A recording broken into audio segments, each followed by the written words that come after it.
Welcome to the Slop Farm. Enjoy the video. In this video, I will explain how to use pixel grid crochet. First, select the pixel art image or design you wish to crochet.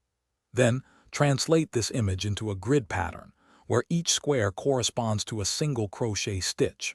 You'll need to pick out your yarn colors, ensuring they match the colors in your chosen pixel design. This method allows for precise image creation, making your crochet projects truly unique and visually striking.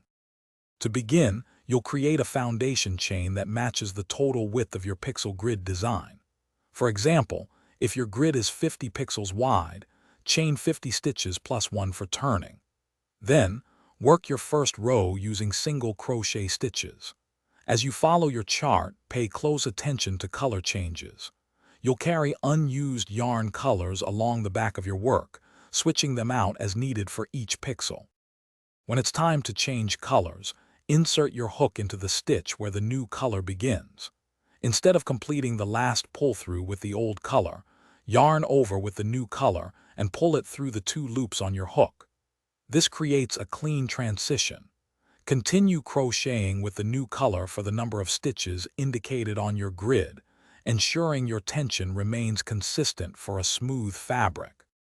Once your pixel grid crochet project is complete, the final step is to weave in all those loose yarn ends.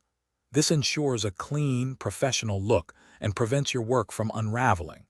You might also consider blocking your finished piece.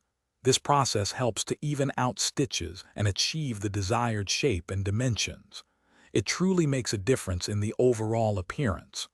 Also, for those looking to improve their financial wisdom, check the description for a link to a fantastic book and other exclusive deals.